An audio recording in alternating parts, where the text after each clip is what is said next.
Bienvenue à nouveau. Nous sommes rejoints aujourd'hui par Andrei Tsigankov, professeur de Relations internationales à l'Université d'État de San Francisco, pour discuter de son nouveau livre qui s'ajoute à une longue série d'ouvrages. Celui-ci s'intitule « Annuler la Russie, la guerre en Ukraine et la montée des faucons occidentaux ». Merci beaucoup d'être avec nous. Je suis un grand admirateur de votre travail et j'ai lu la plupart de vos livres. C'est donc un grand privilège. Merci beaucoup. Merci Glenn. C'est également un privilège pour moi d'être dans votre émission. J'ai beaucoup appris grâce à vos recherches et à vos invités aussi. Donc c'est un plaisir d'être ici.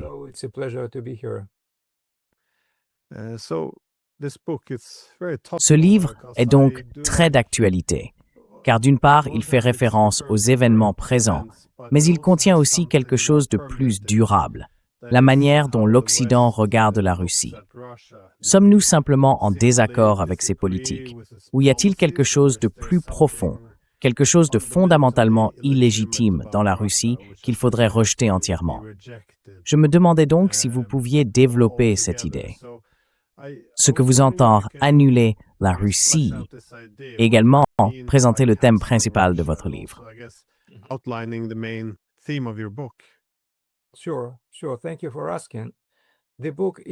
Bien sûr, bien sûr. Merci de poser la question.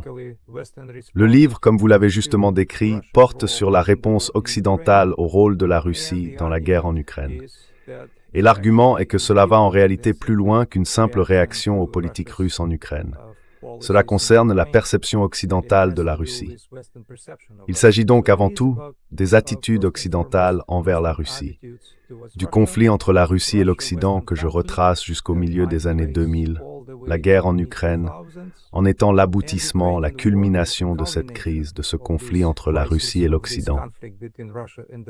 Je formule deux thèses dans le livre, et vous en avez déjà anticipé une. L'une concerne l'Occident, les attitudes occidentales. Bien sûr, l'Occident lui-même n'est pas homogène.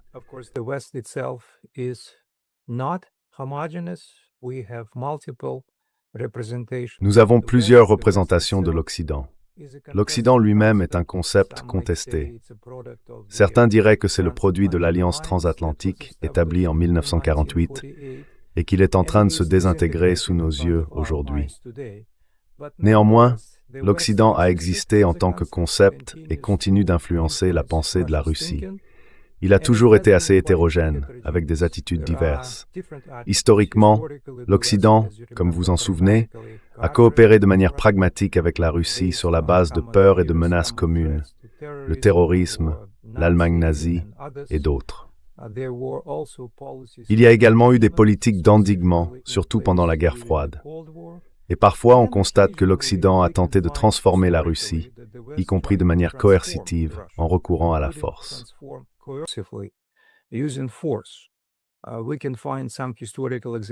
Nous pouvons trouver des exemples historiques remontant jusqu'au XVIIe siècle, notamment l'intervention militaire après la Révolution. Ce que nous observons aujourd'hui, je soutiens surtout depuis le début de la guerre, c'est une nouvelle tentative de l'Occident de transformer la Russie par la contrainte, de la remodeler de force, afin de rendre plus facile la gestion d'une Russie qui fait obstacle aux projets et aux ambitions mondiales de l'Occident. En lien avec cela, j'examine certains groupes au sein de l'establishment occidental, certains liés au gouvernement, d'autres extérieurs à celui-ci, ceux que j'appelle les faucons de la Russie. Ce sont les personnes qui croient, et c'est là que la métaphore de la Russie annulée prend tout son sens, en trois choses.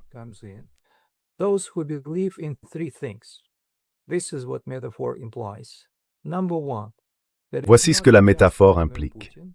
Premièrement, il ne s'agit pas seulement de Vladimir Poutine, mais de toute la nation russe, de tout le peuple russe, qui est responsable de la guerre et doit en être tenu responsable. Deuxièmement, parce qu'ils sont complices et impliqués dans cette guerre, soit directement, soit en soutenant Vladimir Poutine, ils doivent être isolés de la communauté mondiale, non seulement politiquement, mais aussi culturellement, historiquement, en termes de réputation, d'image, de présence culturelle, de tradition religieuse. Ils doivent être exclus de la communauté internationale, mis à l'écart. Et troisièmement, en lien avec cela, l'Occident doit exercer une pression maximale.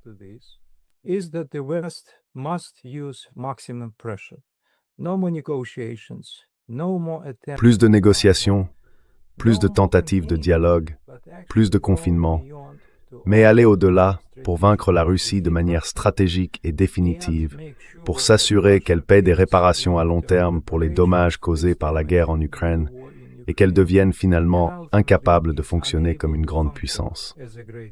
Certains vont même jusqu'à dire « comme un État ».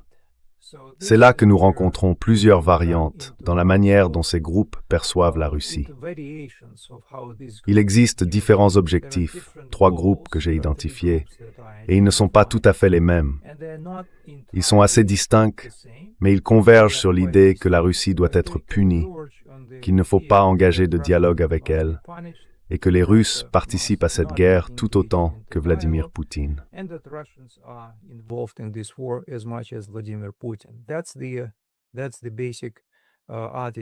C'est l'attitude fondamentale qu'ils partagent. Et la deuxième affirmation que je formule en lien avec ce que vous avez dit est que la guerre en Ukraine représente en réalité une opportunité pour ces groupes.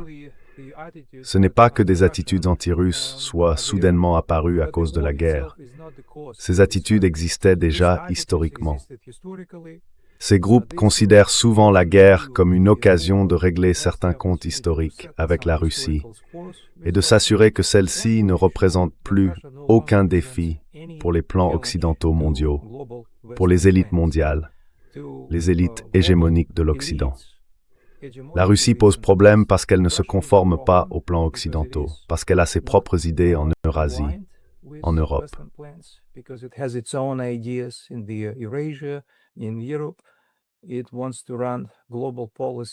Elle veut diriger la politique mondiale en fonction de ses propres intérêts nationaux, selon sa propre vision de la manière dont le monde devrait fonctionner. Pour le deuxième groupe, composé principalement de nationalistes d'Europe de l'Est, et dont l'Ukraine fait largement partie, la Russie doit être divisée en plusieurs territoires, car elle représente un problème en tant qu'État impérial historique.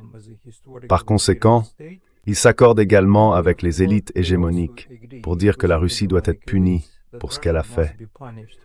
Et le troisième groupe est en réalité constitué de l'opposition russe radicale à Vladimir Poutine, pour la plupart en exil. Eux ne veulent pas démanteler la Russie. Ils ne veulent pas que la Russie voie son statut fondamentalement diminué, mais ils souhaitent un changement de régime. Leur objectif final est de remplacer Vladimir Poutine et de diriger la Russie à sa place. C'est là que leurs agendas diffèrent, mais ils convergent sur l'idée que la Russie doit être annulée. C'est pourquoi la cause est plus profonde, et la guerre en Ukraine représente une opportunité. C'est une opportunité parce que la Russie, bien sûr, a envahi l'Ukraine, parce qu'un grand nombre de dégâts humanitaires ont été causés et parce que cela n'est pas conforme au droit international.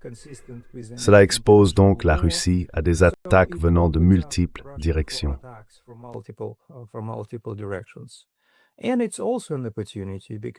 Et c'est aussi une opportunité, car ces groupes pensaient, tout comme le président Biden au départ, comme vous vous en souvenez peut-être, que la Russie ne survivrait pas à ces pressions collectives de l'Occident.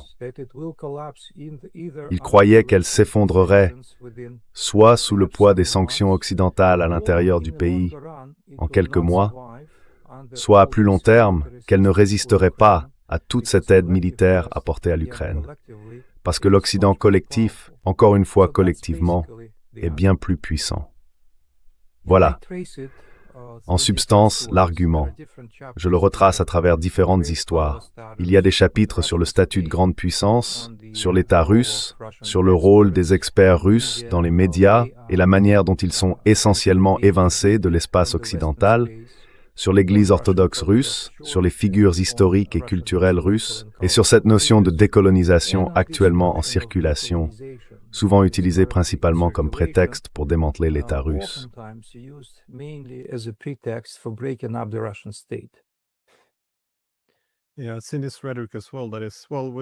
Oui, j'ai vu cette rhétorique aussi.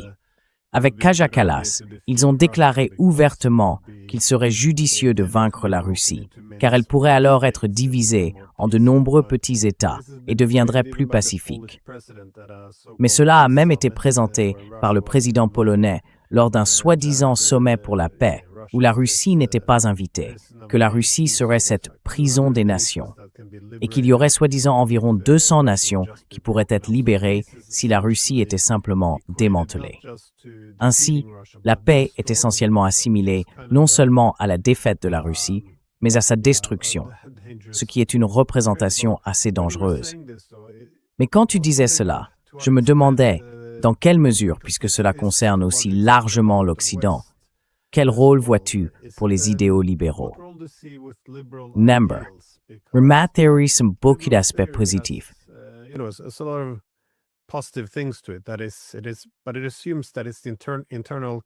Mais cela suppose que c'est le caractère interne des États qui dicte leur comportement. Ainsi, que vous soyez chrétien, démocratique ou autre, ce sont les caractéristiques internes qui déterminent la manière dont les États agissent, contrairement à la théorie réaliste. Cela peut avoir de nombreux effets positifs, car, contrairement à la vision réaliste, on peut modifier la sécurité non pas par un équilibre des puissances, mais par exemple en promouvant la démocratie et en améliorant le caractère interne. Cependant, le revers de la médaille semble être que la raison des conflits réside dans le fait qu'il y a des bons et des méchants. Et évidemment, toutes les caractéristiques négatives ou mauvaises des États sont attribuées aux autres. Ainsi, nous avons des caractéristiques pacifiques. Nous sommes libéraux et démocratiques.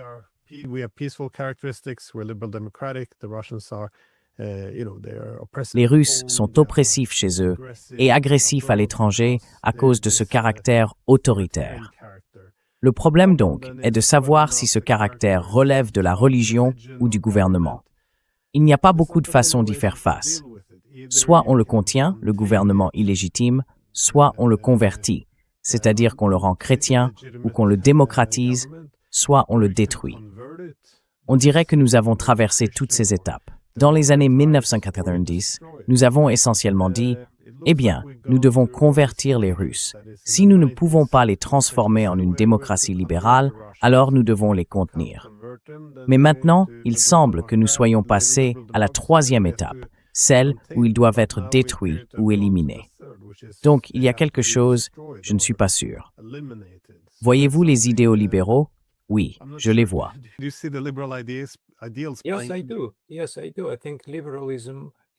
Oui, c'est le cas.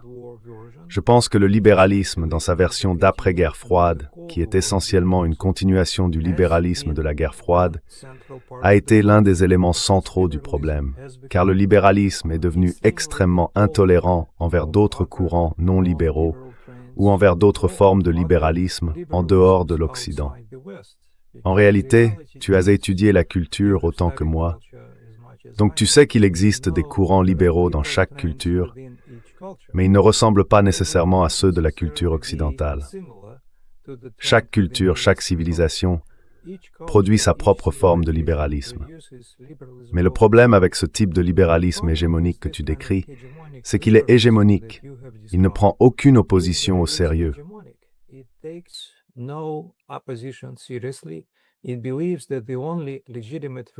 Il estime que la seule version légitime du libéralisme est le libéralisme occidental, cette mentalité de cité brillante sur la colline, selon laquelle les autres doivent nous suivre.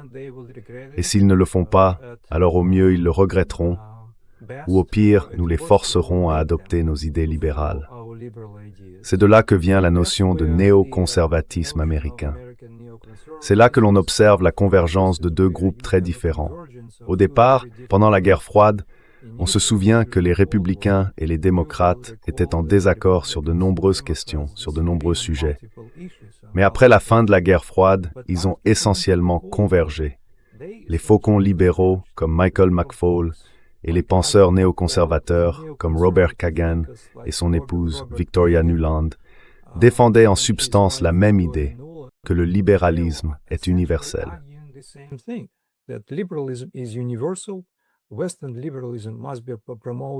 Le libéralisme occidental doit être promu et étendu. Et dans d'autres cultures, en particulier en dehors de l'Occident, il est perçu comme une recette pour saper leurs propres traditions. On le voit comme un moyen d'imposer en fin de compte des idées et des intérêts étrangers, quelque chose sous quoi la Russie ne pourrait finalement pas survivre. Et nous avons déjà vu cela. C'est ce que nous avons entendu de nombreux penseurs russes dans les années 1990. Vous avez une bonne expérience des Russes. Vous savez comment ils pensent. Ils qualifient ce type de libéralisme d'expression typique des années 90, lorsque ce libéralisme hégémonique occidental nous est parvenu par l'intermédiaire des oligarques.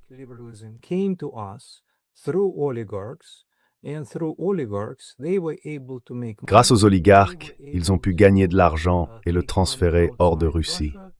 Puis, Vladimir Poutine est arrivé au pouvoir et a commencé à rétablir l'ordre et la stabilité.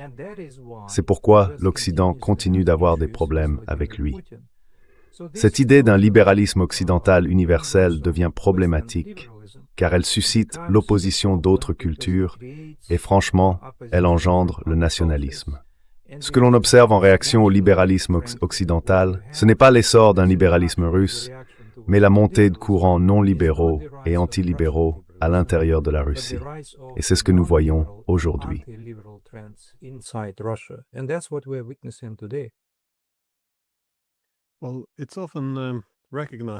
Eh bien, on reconnaît souvent là une contradiction interne du libéralisme. Le libéralisme repose sur l'individu, et chaque individu a sa propre idée de ce qu'est une vie bonne. C'est pourquoi l'élément central du libéralisme est la tolérance envers d'autres chemins menant à la vie bonne. Cependant, on constate souvent que le libéralisme repose aussi sur une présupposition d'universalité. Et comme vous l'avez dit, cela se renforce encore davantage lorsqu'on associe le libéralisme à une entité hégémonique, l'idée que nous avançons tous dans la même direction. C'est alors qu'apparaît cette intolérance envers la dissidence. On l'observe aussi dans la politique intérieure. Nous adhérons à des idéaux libéraux.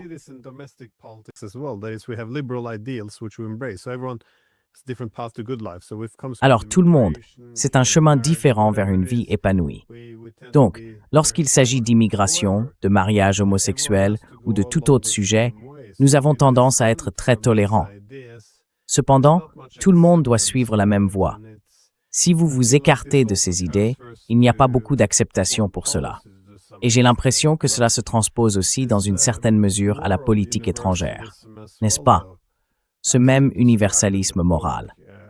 Alors, comme vous le décrivez dans le livre, comment voyez-vous cela influencer ce qui est considéré comme un débat acceptable à propos de la Russie? Parce que c'est une chose qui, en tant qu'universitaire, m'a un peu choqué. Ce que l'on a le droit de dire, ce qui est considéré comme un débat acceptable, semble s'être considérablement restreint. Oh, absolument, absolument. Si vous décrivez les médias occidentaux, si vous décrivez le paysage politique occidental, alors il est devenu extrêmement intolérant envers le type de discours critique large et diversifié qui existait encore dans les années 1990. Aujourd'hui, des personnes comme vous, celles qui appellent les deux camps à négocier, à reconnaître les griefs de chacun, à prendre en compte les intérêts réciproques, sont essentiellement considérées comme appartenant à un univers parallèle, à des médias alternatifs. Et les médias dominants défendent une ligne qui, jusqu'à récemment, consistait entièrement à vaincre la Russie dans la guerre et à faire en sorte que l'Ukraine l'emporte grâce à toutes sortes d'aides économiques, financières et militaires.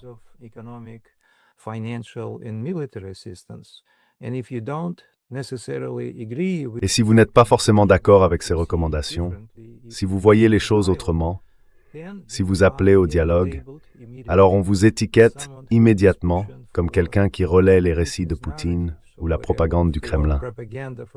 Car en réalité, il existe cette vision dichotomique. Soit vous suivez les recommandations libérales de l'Occident et en fin de compte, ces solutions aux problèmes du monde, ainsi que son soutien à l'Ukraine, soit vous êtes de l'autre côté. C'est précisément là que réside le problème idéologique, mais c'est aussi un problème politique.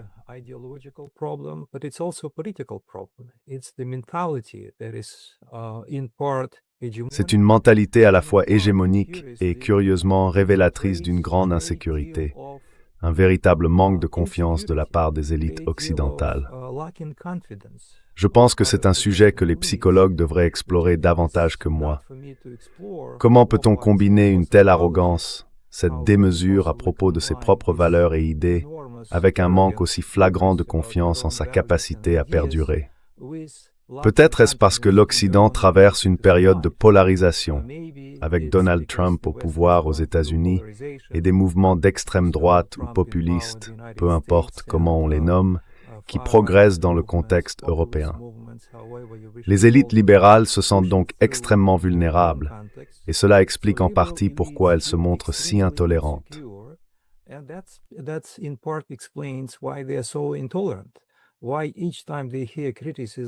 Pourquoi, chaque fois qu'ils entendent des critiques de la part de personnes comme vous, y voient-ils un danger? Ils y voient une menace pour leur position dominante dans les médias mondiaux. Mais en réalité, ils vont devoir s'y habituer, Glenn. Le monde a tellement changé, en partie à cause de cette guerre, qu'il y aura encore plus de critiques et de résistance face à ces récits. Il y aura encore davantage de tentatives pour diversifier les politiques et construire des institutions alternatives. Et l'Occident, ni sous Donald Trump, ni peut-être même sous son successeur, devra s'y faire. Devra accepter l'idée que le monde a changé et qu'il lui faut désormais composer avec le nouvel équilibre des puissances.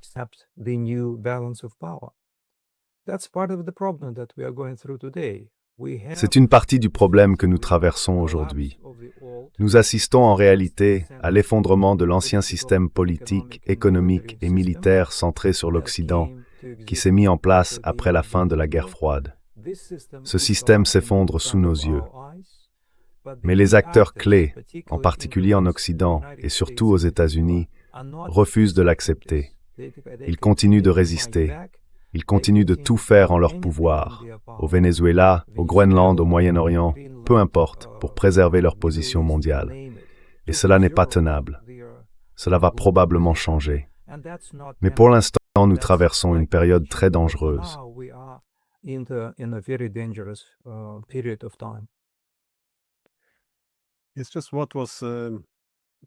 Ce qui était auparavant autorisé ne l'est plus. Si vous regardez l'Union européenne, elle avait autrefois une approche très cohérente des conflits. C'est-à-dire que, peu importe si des pays se faisaient la guerre, la première chose à faire était de s'asseoir et de discuter, au moins. Ne jamais abandonner la diplomatie. Eh bien, ce n'est plus le cas. Maintenant, bien sûr, il faut se battre. Nous ne pouvons même plus décrocher le téléphone et appeler Moscou. Dans mon pays, en Norvège, nous avons vu que lorsque la Russie a envahi, il a déclaré sur Twitter qu'il était hors de question que la Norvège envoie des armes. Ce n'était même pas à l'ordre du jour, car nous n'avions jamais envoyé d'armes à des pays en conflit. Mais aujourd'hui, chaque membre du Parlement soutient l'envoi d'armes.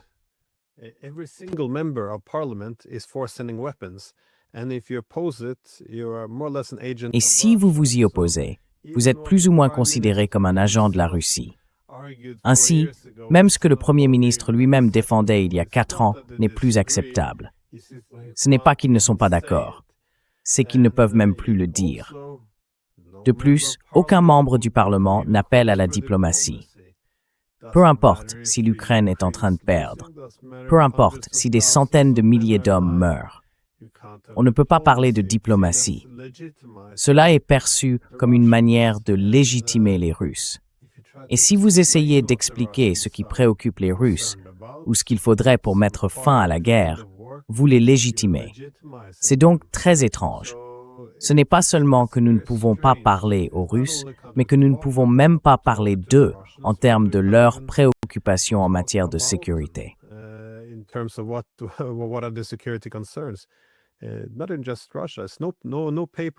Non seulement la Russie, aucun journal, aucun média ne parle jamais des préoccupations de sécurité de la Russie, de la Chine, de l'Iran ou de tout autre adversaire.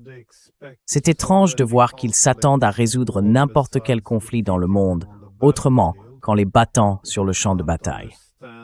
Si l'on ne peut pas comprendre, ou même pas avoir le droit d'en discuter, comment peut-on se mettre à leur place? Mais je voulais te poser une question à propos de ce que tu as dit sur la haine envers les Russes. Car autrefois, le libéralisme signifiait que nous mettions un voile libéral sur les guerres. Autrement dit, nous ne combattions pas des pays. Nous combattions Saddam Hussein, Kadhafi, Milosevic. Nous combattions toujours des dirigeants, car nous prétendions être du côté de leur peuple. Maintenant, nous allons combattre l'Iran parce que nous disons être du côté du peuple iranien.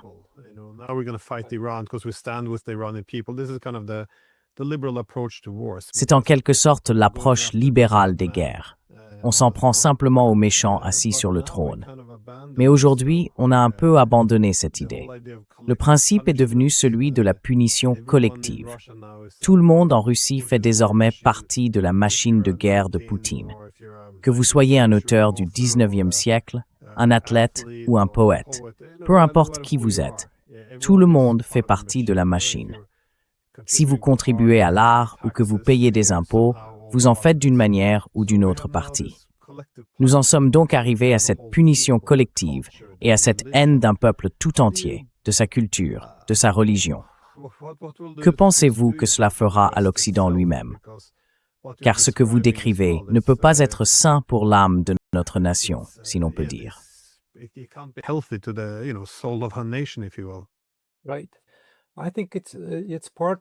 Je pense que c'est en partie lié au libéralisme dont nous venons de parler, car les libéraux estiment que ce n'est pas seulement le gouvernement, mais aussi la volonté du peuple.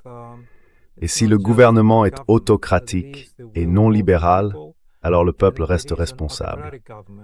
En fin de compte, lorsque nous devons traiter avec des dirigeants étrangers hostiles comme Vladimir Poutine, nous devons mettre en place des dispositifs pour nous assurer qu'un tel dirigeant ne puisse jamais renaître. Pour cela, il faut veiller à ce que la nation tout entière soit changée, transformée. Cela a un certain sens. Comme tu t'en souviens, c'est ainsi que le plan Marshall a fonctionné. C'est de cette manière que l'Allemagne et le Japon ont été transformés après la Seconde Guerre mondiale. Et ce parallèle, selon lequel Poutine serait en quelque sorte un nouvel Hitler, reste, comme toi et moi le savons, très présent dans la conscience occidentale aujourd'hui, en particulier dans la conscience libérale européenne.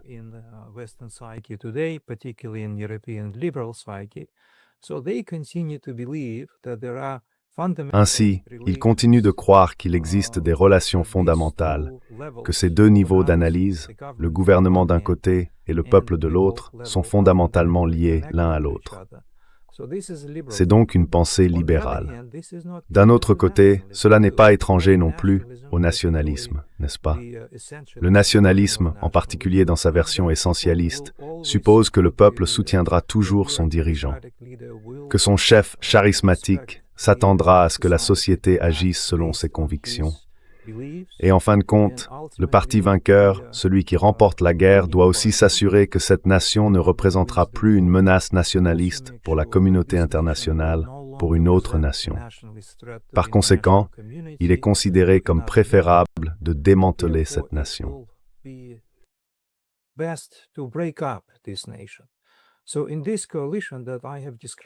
Donc, dans cette coalition que je vous ai décrite, il y a des libéraux interventionnistes, mais aussi des nationalistes, en particulier des nationalistes d'Europe de l'Est. Et je trouve logique que ce soit ces personnes qui pensent que la Russie doit être démantelée.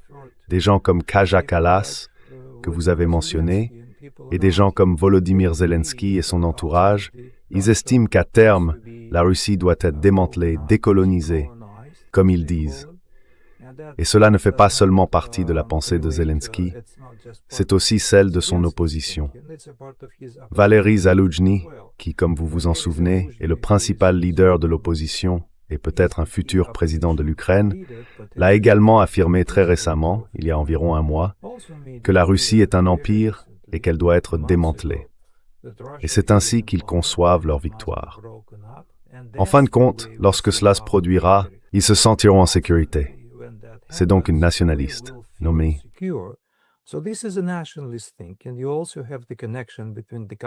Et il y a aussi le lien entre le gouvernement et le peuple. Je pense que dans le cas européen, ce qui rend la situation particulièrement problématique aujourd'hui, c'est que les Européens traversent leur propre crise, leurs propres difficultés. Ils accusent la Russie de ces problèmes en faisant d'elle un objet de critique commode.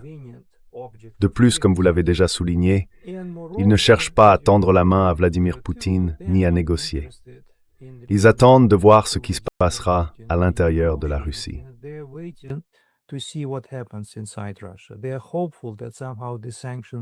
Ils espèrent que, d'une manière ou d'une autre, les sanctions fonctionneront, que Vladimir Poutine sera remplacé et qu'ensuite, nous pourrons renouer avec la Russie à notre convenance.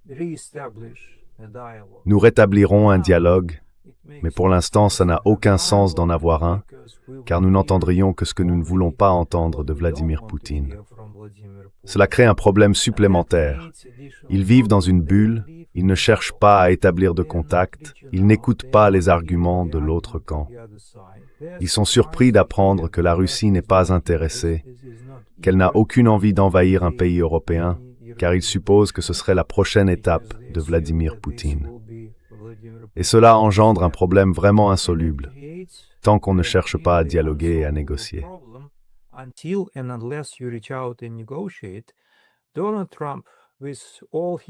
Donald Trump, avec tous ses problèmes, et il y en a tant dont nous pourrions parler, a au moins réussi à établir un contact.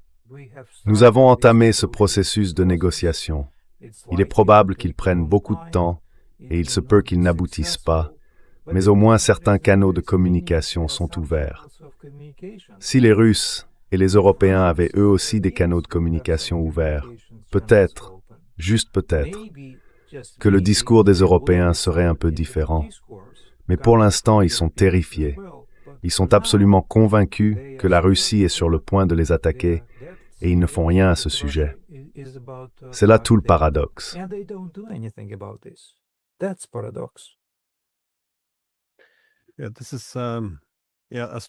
C'est un aspect étrange de l'Europe, pourtant. Je ne suis jamais sûr qu'ils croient vraiment ce qu'ils disent. Car s'ils croyaient réellement que les Russes allaient marcher sur Paris, pourquoi n'auraient-ils pas adopté une économie de guerre, mobilisé ou fait quoi que ce soit? J'ai du mal à croire qu'ils croient ce qu'ils disent. Surtout des personnes comme Macron, qui a déjà reconnu que créer une Europe sans la Russie reviendrait inévitablement, dans une certaine mesure, à créer une Europe contre la Russie.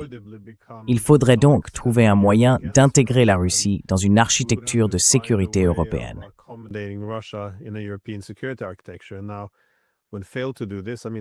Et maintenant, nous avons échoué à le faire. Je veux dire, c'était tout l'enjeu en 2008. Les Européens s'étaient fermement opposés aux États-Unis qui voulaient élargir l'OTAN pour cette raison précise. Et puis, soudain, en 2014, la Russie n'avait jamais revendiqué la Crimée. Même pas. Et bien sûr, nous savions que c'était ce qu'elle craignait le plus au monde. Mais soudain, après l'annexion de la Crimée, nous avons formé ce curieux consensus selon lequel la Russie serait expansionniste, impérialiste, qu'elle ne cesserait jamais d'absorber le territoire de ses voisins. Mais il n'y avait rien de tout cela avant février 2014.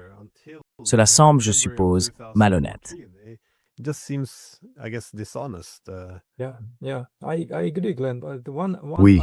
Oui, je suis d'accord, Glenn. Mais une remarque que je veux faire, c'est que l'Europe, bien sûr, n'est pas homogène. Il y a différentes voix en Europe. Et ce que tu soulèves maintenant est une question extrêmement intéressante, déroutante et digne de recherche. Que ressentent exactement les Européens et pourquoi ressentent-ils ce qu'ils ressentent? Certains, tu as raison, sont des hypocrites. Certains ne croient tout simplement pas à ce qu'ils disent en public. Mais d'autres sont sérieux, vraiment sérieux. Et c'est ce qui rend la situation encore pire. Ils croient sincèrement que la Russie est la menace numéro 1 pour eux, et pourtant ils ne font rien, parce qu'ils sont habitués à un mode de vie très différent. Ils sont habitués à l'idée de cette communauté de l'Union européenne libérale, fondée sur des principes différents.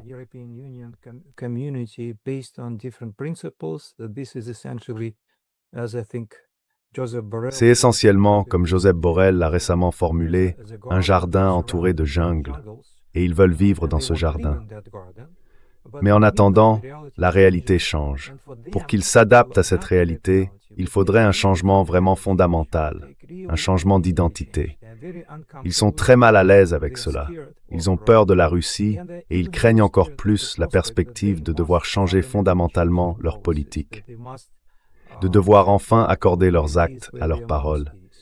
Ils doivent investir davantage dans l'industrie militaire, renforcer leur capacité de production et, en somme, renoncer à l'ancienne idée libérale de l'Union européenne, soutenue de l'extérieur par l'armée américaine, par l'énergie russe bon marché et par les biens de consommation chinois.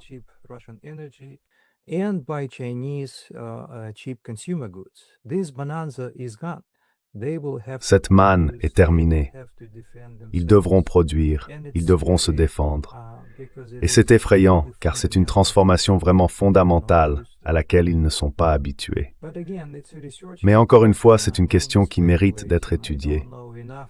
Je ne fais que spéculer, je ne connais pas assez bien l'Union européenne, pas autant que vous, mais j'ai le sentiment que c'est quelque chose qui reste un problème, qui continue d'aggraver la situation, parce que cela exige des mesures importantes qu'ils ne sont ni disposés ni prêts à prendre.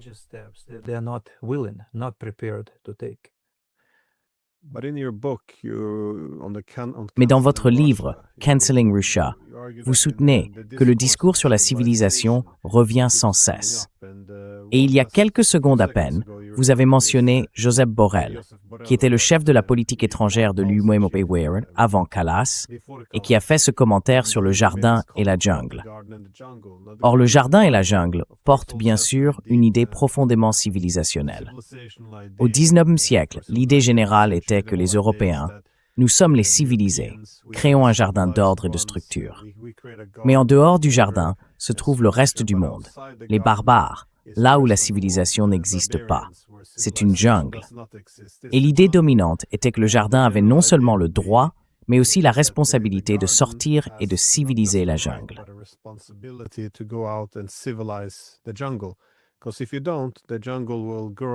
Parce que si vous ne le faites pas, la jungle s'étendra et commencera à envahir le jardin. Et encore une fois, toute l'hypothèse repose sur l'idée que lorsque nous, les gens civilisés du jardin, quittons le jardin pour aller dans la jungle, nous ne sommes plus tenus de respecter l'état de droit que nous suivons à l'intérieur du jardin. Parce que désormais, nous sommes parmi les sauvages. C'est pourquoi il était intéressant que Joseph Borrell ait dit « Nous avons construit un beau jardin, mais la jungle devient plus forte. Elle envahit le jardin. Nous devons sortir et tailler la jungle. » On peut dire que c'est une vision impérialiste, certes, mais elle évoque encore une fois l'idée de civilisation. Comment percevez-vous cette notion de civilisation, cette partie du discours, dans son influence sur l'annulation de la Russie?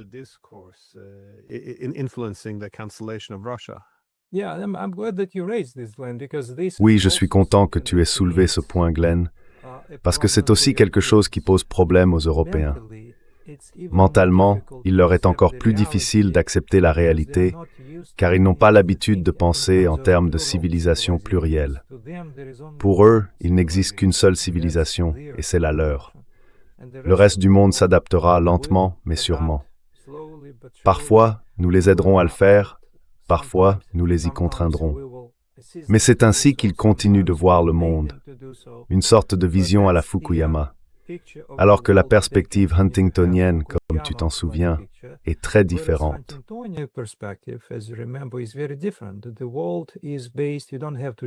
Le monde repose. Il n'est pas nécessaire d'adopter exactement les critères de civilisation de Huntington, ni la notion de frontière civilisationnelle. Mais la réflexion de base, je pense, est juste. Le monde est pluriel. Il existe différentes cultures qui produisent leur propre mode de coexistence. Et en fin de compte, les Européens devront composer avec ces différentes civilisations. Ainsi, cette idée de la Russie comme une civilisation étatique est simplement une tentative de faire face à ces nouveaux changements dans le monde, des changements idéologiques, économiques et militaires également. Il ne s'agit pas de créer un nouvel empire, mais de trouver une manière de coexister avec les autres sur la base de ces transformations économiques.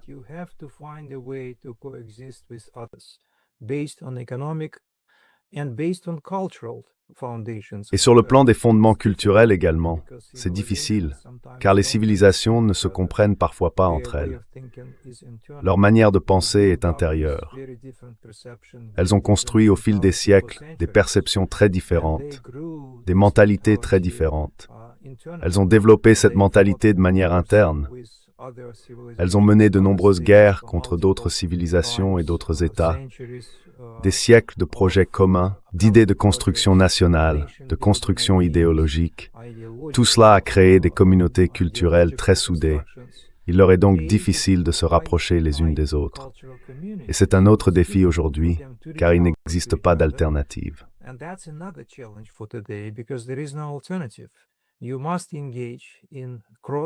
Vous devez vous engager dans un dialogue interculturel et intercivilisationnel. Et ce discours absurde sur les jardins et les barbares, les jardins et les jungles, constitue un autre obstacle. Si vous partez du principe que des personnes comme Borrell représentent en réalité un nombre assez important en Europe, que beaucoup partagent cette perception malgré la diversité des points de vue européens, alors nous avons un problème. Nous avons un problème sérieux. Vous ne tendrez pas la main à d'autres civilisations, car vous ne les considérez pas comme des civilisations. Vous les voyez comme des barbares. Vous chercherez à vous renforcer vous-même. Et c'est quelque chose qui devra peut-être aussi changer. Je m'attends d'ailleurs à ce que cela change.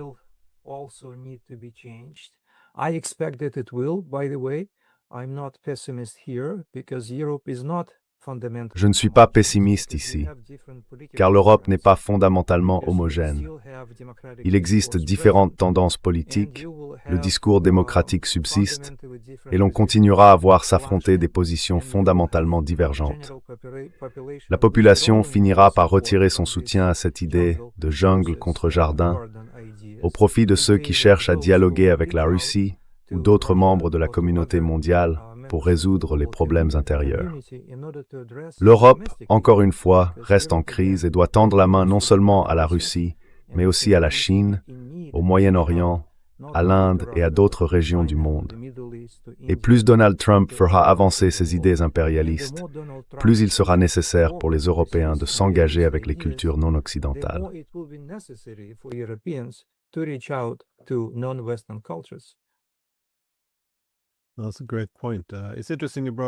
C'est un excellent point.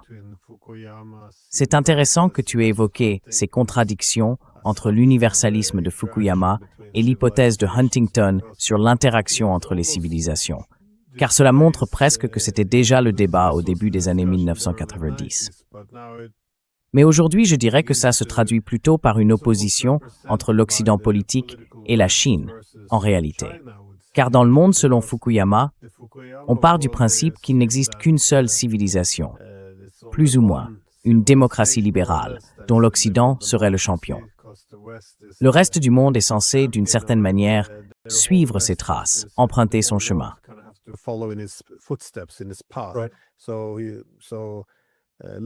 Ainsi, le libéralisme devient dans une certaine mesure une norme hégémonique, tandis que la Chine semble suivre la ligne de Huntington, car lorsqu'on examine l'initiative pour une civilisation mondiale ou l'argumentation de Xi Jinping, l'idée de base est qu'il existe de nombreuses civilisations. Aucune civilisation n'a le droit de dire à une autre comment se développer. Cette diversité rend le monde plus résilient, ce qui constitue une position anti-hégémonique. Car s'ils étaient hégémoniques, ils diraient « Nous représentons toute l'humanité et tout le monde devrait nous ressembler davantage. Et si vous n'y parvenez pas, nous vous aiderons. Et si vous refusez notre aide, nous vous forcerons à l'accepter. » En somme.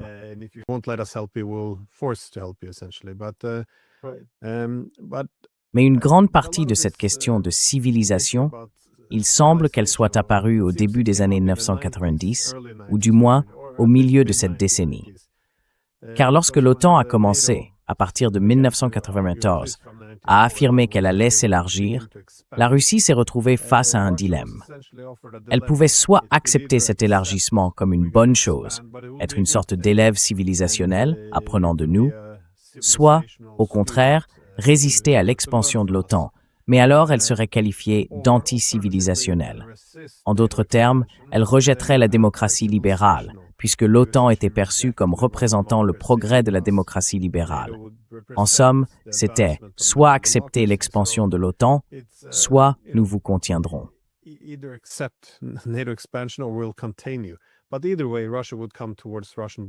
Dans tous les cas, l'OTAN se rapprocherait des frontières russes, et cela créait une politique très délicate. D'un côté, il s'agissait de réassurance et de dissuasion. Nous essayons de rassurer les Russes en leur disant que l'OTAN ne leur en voulait pas. Mais s'ils rejetaient ou s'y opposaient, alors nous agirions contre eux. C'était donc un équilibre très étrange, réassurance et dissuasion. Mais vous soutenez dans votre livre que la Russie est de plus en plus traitée comme une étrangère civilisationnelle, n'est-ce pas? Comment voyez-vous cette manière de présenter les choses émerger? Et comment peut-elle perdurer après tout ce temps, surtout aujourd'hui? Il est très difficile de prétendre que l'expansion de l'OTAN ne constitue pas une menace pour la Russie après ce que nous avons vu ces dernières années.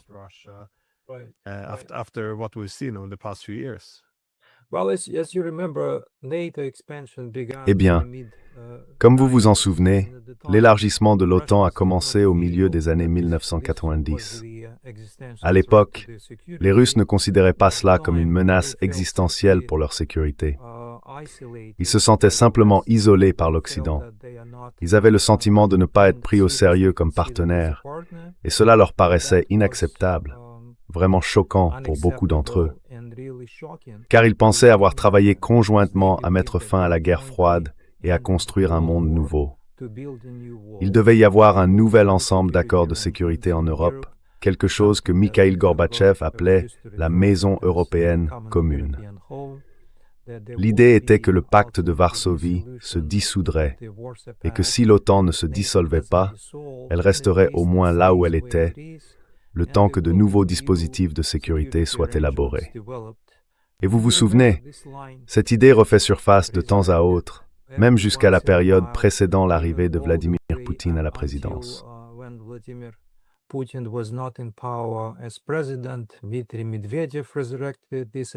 Dmitri Medvedev a ressuscité cette idée d'un nouveau traité de sécurité après la guerre en Géorgie, et chaque fois elle a été rejetée. À chaque fois, les Russes ont eu le sentiment que leurs intérêts n'étaient pas sérieusement pris en compte en Europe. Ainsi, l'OTAN en est venue à être perçue non seulement comme un moyen d'isoler la Russie, mais aussi comme une menace militaire potentielle. Cela a également créé les conditions pour la montée des faucons de la sécurité en Russie. Il y a donc les faucons russes en Occident que je décris dans le livre, mais la réalité est qu'il existe désormais de puissants faucons occidentaux en Russie. Ils sont puissants, ils dominent aujourd'hui l'établissement politique russe, et cela s'explique en partie par la réaction à ce que l'Occident a fait depuis la fin de la guerre froide.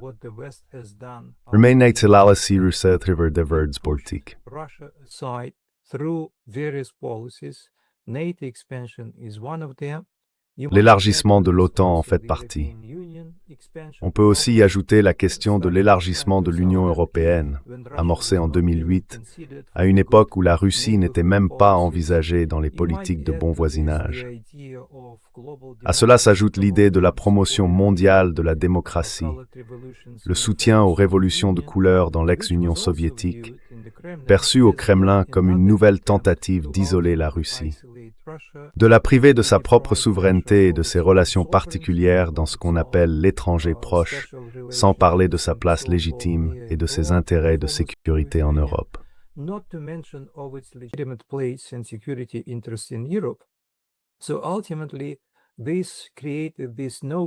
Ainsi, en fin de compte, cela a créé l'idée que la Russie est autonome, et cela a éloigné la Russie de l'Occident. Et lorsque Vladimir Poutine a d'abord élaboré le concept de civilisation étatique, vous vous souvenez peut-être que c'était en 2012, dans le contexte d'une réaction aux affirmations occidentales, selon lesquelles il existait en Russie des tendances fondamentalement intenables dans le système politique. Les élections étaient truquées, Vladimir Poutine était illégitime. C'est alors que de nombreux experts et, pourrait-on dire, les stratèges du Kremlin ont décidé que cela suffisait. Ils nous poussent à être différents. Nous serons différents. Et c'est à ce moment-là que le contexte s'est révélé propice à la résurgence de l'idée d'une Russie culturellement incomparable à l'Occident, culturellement et fondamentalement différente de l'Occident.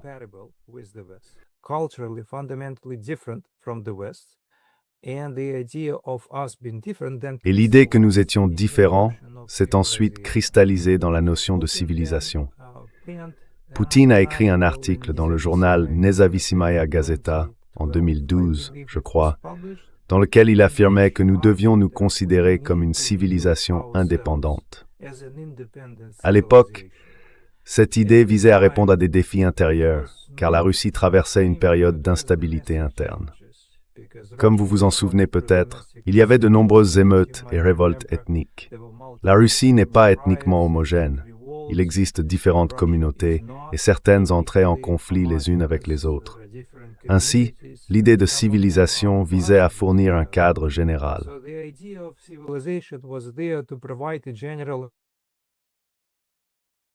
Tissu étatique. Mais il a ensuite acquis une dimension extérieure. La civilisation russe est devenue de plus en plus critique à l'égard de l'Occident, critique envers le libéralisme européen, et elle a également adopté une conception huntingtonienne de la civilisation. C'est là où nous en sommes aujourd'hui. Une partie de ce phénomène est interne, mais une grande part résulte des politiques occidentales visant à isoler la Russie à tous ses niveaux. L'élargissement de l'OTAN, l'élargissement de l'Union européenne et la promotion mondiale de la démocratie au détriment des propres institutions de la Russie.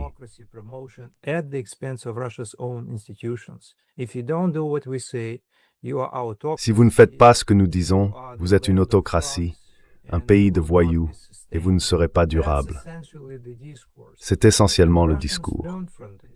Et les Russes en tirent des leçons. Cette affaire d'expansion de l'OTAN présentée comme une promotion de la démocratie est une insulte. Les Russes comprennent clairement qu'il ne s'agit pas de promouvoir la démocratie. Il s'agit de promouvoir vos propres idées civilisationnelles, vos propres intérêts économiques corporatifs, et en fin de compte de priver la Russie d'une place légitime au sein de la communauté mondiale des nations.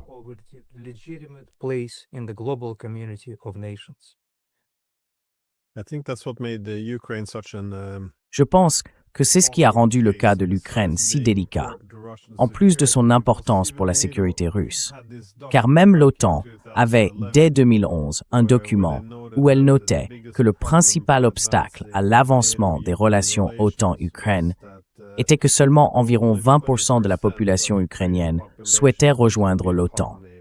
Cela était considéré comme un problème majeur, très différent de la situation des années 1990. Car à cette époque, des pays comme les États baltes, ou du moins la Pologne, ne pouvaient pas adhérer assez vite. Ils voulaient simplement se trouver du bon côté des lignes de division plutôt que de chercher à les supprimer.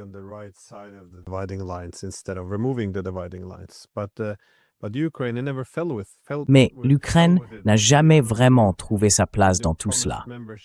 Même lorsqu'on lui a promis l'adhésion en 2008, la grande majorité ne voulait pas en faire partie. Les sondages de Gallup à l'époque montraient que la plupart des Ukrainiens auraient préféré un partenariat de sécurité avec la Russie plutôt qu'avec l'OTAN.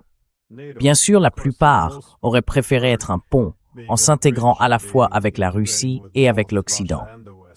Mais oui, je pense que c'est ce qui a rendu la question ukrainienne encore plus sensible pour la Russie, car il était tellement évident que cela n'avait rien à voir avec l'aide aux Ukrainiens ou la construction de la démocratie.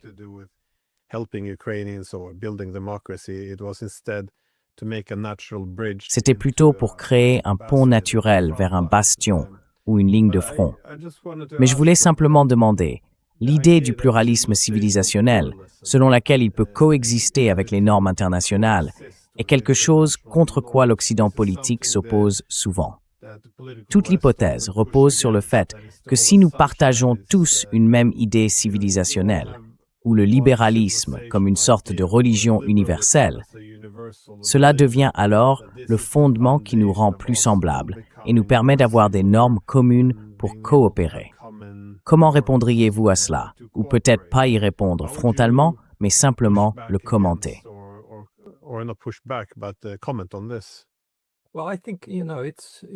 Eh bien, je pense que vous savez, ce n'est pas vrai empiriquement.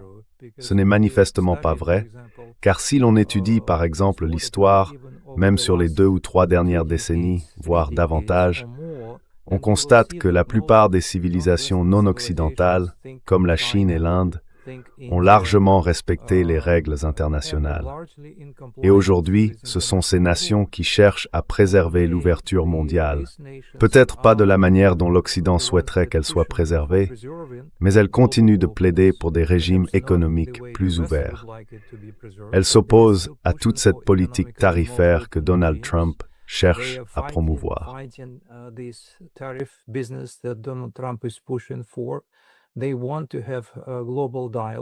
Ils veulent instaurer un dialogue mondial. Ils ne cherchent pas à imposer des dispositifs de sécurité exclusifs et ils ne créent pas d'équivalent de l'OTAN dans leur région. En attendant, ils demeurent des civilisations, des cultures qui réfléchissent à partir de leurs propres traditions. Ils construisent leurs propres modèles. Toi et moi sommes tous deux des spécialistes des relations internationales. Eux, ils développent leurs propres écoles de relations internationales fondées sur leurs traditions, sur Mahatma Gandhi dans le cas de l'Inde et d'autres penseurs, et sur les idées confucéennes dans le cas de la Chine. Chacun possède sa propre diversité au sein de ses traditions.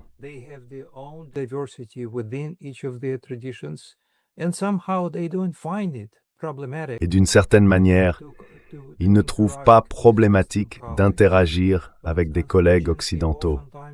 Mais malheureusement, ce sont souvent les collègues occidentaux qui trouvent problématique d'accepter ces idées venues de l'extérieur de l'Occident. Ils ne prennent pas ces idées très au sérieux, ils pensent que ce n'est pas vraiment scientifique sur le plan social, pas vérifiable, et ainsi de suite. Ce qui pour moi est un autre signe que la civilisation occidentale a du mal à accepter les autres. Je pense donc que le problème n'est pas que ces civilisations soient incompatibles avec l'Occident. C'est plutôt l'inverse. L'Occident lui-même se perçoit souvent comme incompatible avec ces civilisations.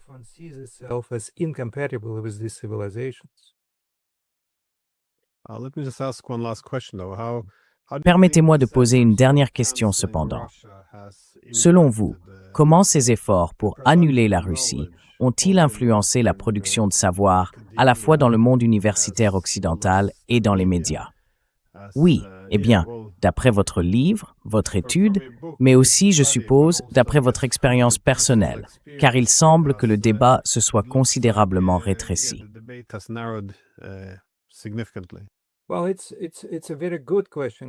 Eh bien, c'est une très bonne question, Glenn. C'est une question très vaste, donc je ne sais pas si je pourrais lui rendre pleinement justice ici.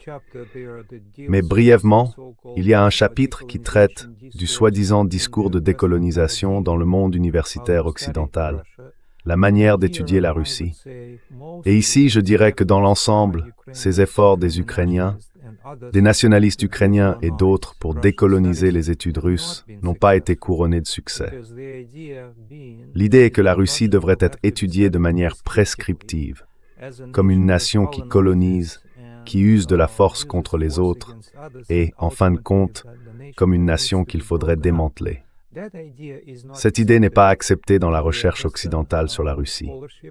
Elle ne le sera jamais, car les chercheurs occidentaux, pour la plupart, comprennent très bien que la culture russe et l'État russe sont là pour durer et qui doivent être compris et étudiés tels qu'ils sont, que ça plaise ou non.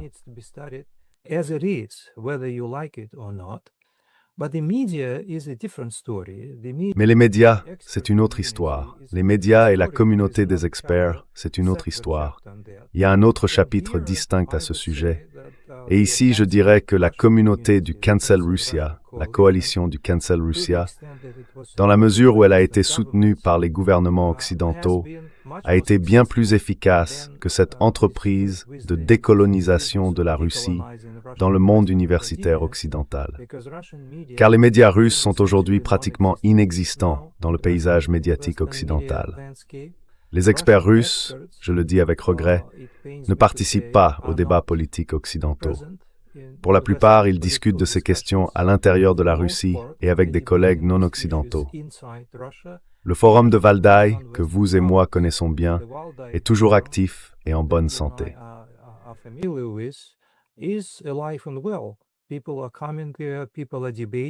Les gens viennent là, les gens débattent, sauf que les collègues occidentaux sont souvent absents. C'est donc, pourrait-on dire, une forme d'auto-isolation, une auto-isolation occidentale au sein de la communauté des experts et même de celle des médias.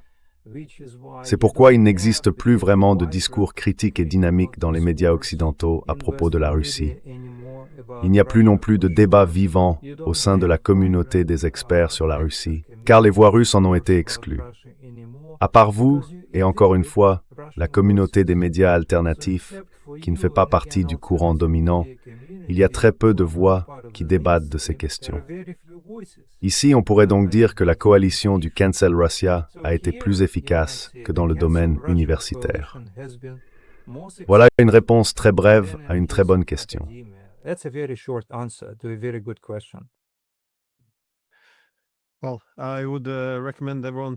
Eh bien, je recommanderais à tout le monde de lire ce livre et je laisserai certainement un lien dans la description. Merci beaucoup d'avoir parlé de ce sujet, car je pense que c'est un thème extrêmement important. Cela permet aussi de bien comprendre ce qui s'est réellement passé en Occident en ce qui concerne la manière dont nous parlons de la Russie et quels sont les véritables objectifs. Donc, encore merci. Merci beaucoup de m'avoir invité. Merci Glenn.